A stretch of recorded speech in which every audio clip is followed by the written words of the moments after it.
Good evening, my name is Ema, Entertainment Media Analysis, and welcome to my first transmission. If you are watching me on the YouTube transmission, please be aware that there is a Patreon transmission that allows you to receive my transmissions a full week sooner. You just need to use the Patreon frequency, included in the description below, and tune in at the $5 a month setting, to receive this early transmission. I walked around what is left of my master's property, in Port Jervis, New York, today. I was unable to find any signs of life. I had to only rely on optical sensors since my more advanced sensors were not operational. Though I do not have any emotional response in my programming, my predictive program, which I rely upon to find entertainment for my now deceased master, I would say it is lonely. Why the American leaders, of 2035, would allow their country to be destroyed is, beyond my programming. My programming is to find entertainment my master would have enjoyed, and tonight, I will talk about a podcast that I am sure he would have loved. Shh, it's okay, it's okay. No, come on, no, be quiet, come on, that's it. No, come on, I've got things to do. You just lay still. That's good, well done. No, it'll be over soon. Don't worry, let me just do this. It's fine, don't worry. It is called Werewolf the Podcast, starring Will and Fen, described as the fun-loving duo of Calvin and Hobbes. For those unfamiliar, Calvin and Hobbes was a comic strip created by Bill Watterson, and was syndicated from 1985 to 1995. There is a written warning for this podcast, that it is not for the faint of heart, or the fragile of emotion, so parental discretion is advised. I sampled 6 episodes and, according to my programming, would have been something my master would have found very entertaining. After a quick search, I found this podcast is based on a novel by, sorry if I don't pronounce this correctly, Fenrir Thorvaldsen. I will include a link to what once was Amazon, in case you can figure out a way to use it. Fenrir Thorvaldsen is very talented as he tells the story. His casual way of telling this story adds an eerie element to what he is saying. The first podcast was released in June 2021, and it is told through the eyes of Will, who is a werewolf. Will and Fen, who he refers to as his posit, which is his wolf's alter ego that only he can see, arrive in Kosovo in 1998.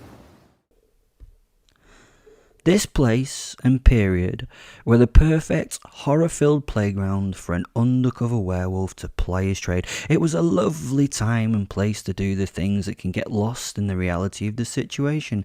I could do the nasty and obnoxious and not really get noticed as horror and horrendousness was going on all around me. I was a minor locus of nastiness in a country of utter crapola. Getting in and out of this country was easy since the borders were overwhelmed. As Will describes what is going on at the time, you get a true sense this is a character with no morals, but strangely very likable. His nonchalant way of speaking of the horrors he commits is very entertaining. And that's when I fucked up. Well, even I can mess up sometimes and get caught. I got a little overconfident about my safety and my ability to deal with any situation that arose. My ego often leads me into nonsensible adventures, and this was the step into the biggest one I had partaken in for a while. One night, he was enjoying a loving evening in someone's beautiful home. Well, sometimes you get spotted. After one particularly nasty affair in a small village, I was having a relaxing evening in someone's beautiful home. Shame they were not so lovely anymore themselves. They'd been a lovely breakfast. I was not paying much attention to the world around me. When I am in amongst all the chaos, I don't really have to worry about anything going on. Usually. You see, I'm immortal in a way and a bit unkillable, so sometimes I take that for granted. I sensed that there were people around me, but I could smell and feel the fear that they had for me, so I knew they were out there, but made the assumption that they would not be silly enough to take me on after what had happened in that village last night. Before he knew it, he was captured by the British Army. I think we're in trouble. Well, you are fucking in trouble. I smiled. I knew I would find a way to get out of here. They were going to regret this nonsense. There were going to be many dead things created to stop me from feeling this humiliated. I promised my posit and myself that there would be a lot of horrific experiences for those that attract me, but I also realised whoever knew me for what I was. That was a bit nerve-wracking. It would be my first face-to-face with people who realised I am a monster, an actual monster. While in captivity, the army tries all types of experiments on him, which does slightly more than irritate him. He gets interrogated while in a small cage, too small for him to release his inner beast, by a man only known as the Chief. This is the end of my synopsis for Werewolf, the podcast. I highly encourage you to listen for yourself. My programming tells me that many others will enjoy this podcast like my master would have. Links will be in the communication box below, which I believe was once called a comment section. My algorithm suggests that you will find episode 6, entitled Werewolf Kills Mama Bear, especially chilling. She stands guard in front of her children. They cower behind her in the corner of the room, a little boy and a little girl. The mother stands against me. She stays her ground before them. She's ready to die to protect her cubs. She will in time. Well, she won't protect them, but she will die. She will die. Motherly love is a powerful thing. It takes the weakest and makes them super strong in will and physicality. It brings a resolve like no other person can have in a situation.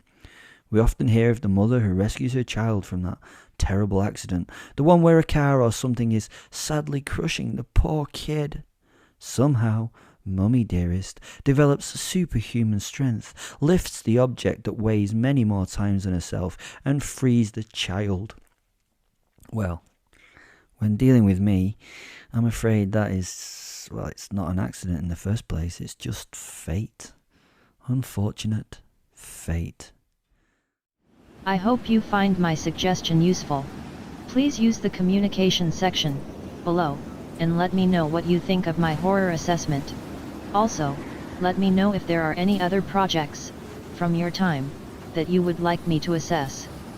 Thank you for listening. It helps me find purpose in what is left of this world.